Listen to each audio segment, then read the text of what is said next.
Don't miss out. Hit like, share, and subscribe right now.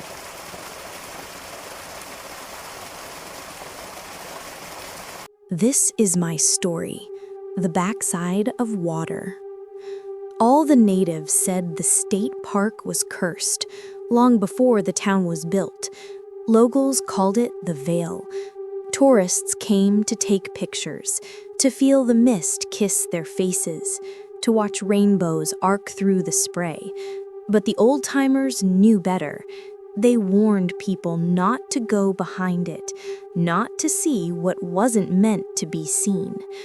I didn't believe in curses. I believed in footage. My name's Lena. I run a YouTube channel called Urban Reality. I film the forgotten places buried under the surface of the world. Allegedly haunted hospitals, flooded mines, forgotten churches.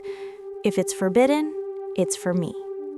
When someone in my comments dared me to go see the backside of the waterfall at Silver Vale State Park, I laughed. Then more comments came. Screenshots, grainy photos of the veil, and a single message I couldn't stop thinking about. They built the dam over graves. The water remembers. So I drove out there, a state park at the edge of nowhere. A road that ended in dirt, then mud, then trees. The kind of place where you start to feel like you've already gone too far.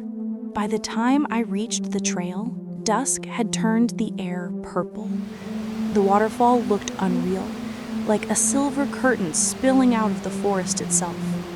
I strapped on my GoPro, grabbed my flashlight, and stepped out across the slick rocks toward the mist. Each step felt heavier, like the air didn't want me there. By the time I reached the edge, the roar was deafening, the kind of sound that drowns your heartbeat. And then I stepped through. The first thing I noticed behind the falls was the silence. Total, suffocating silence. No echo, no splash, just still air and the taste of cold stone. My flashlight beam cut through the mist, and for a moment I thought I saw something carved into the cliff. A narrow opening, like a doorway swallowed by shadow. A cave. It shouldn't have been there. No map showed it. No ranger ever mentioned it. But there it was, waiting. I stepped inside. The deeper I went, the louder it got. Not the roar of the waterfall, something else. A wet pulse, like the cave itself was breathing.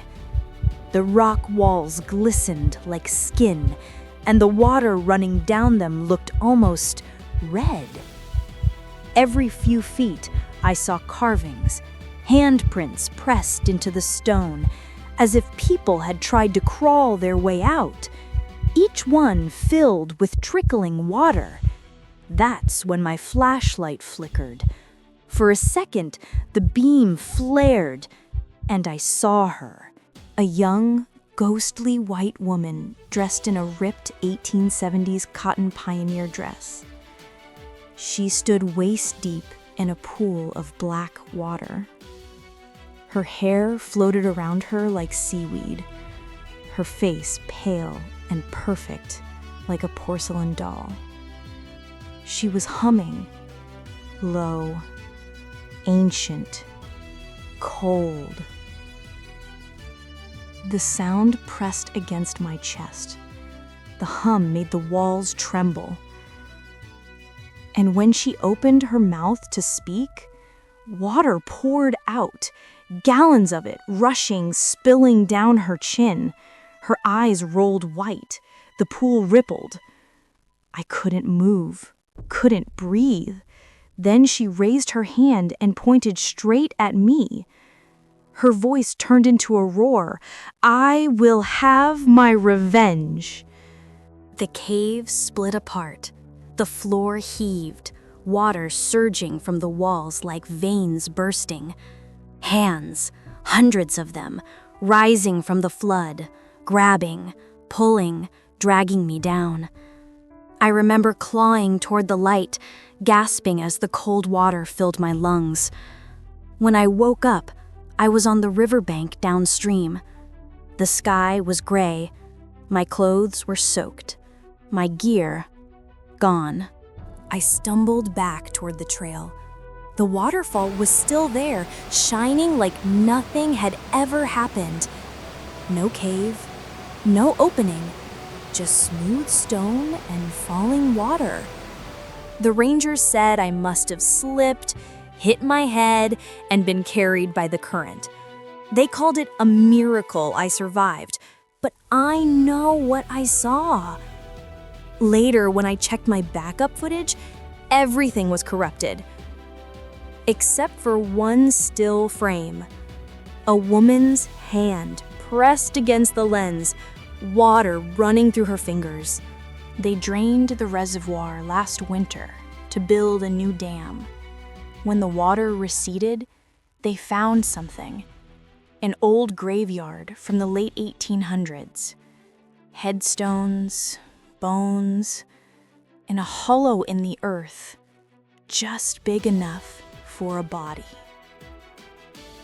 The papers called it an archaeological find, but I know better. Because every time I hear running water now, I get a little uneasy. Sometimes I swear I still hear her voice whispering beneath the surface. Come back. Come see the backside of water.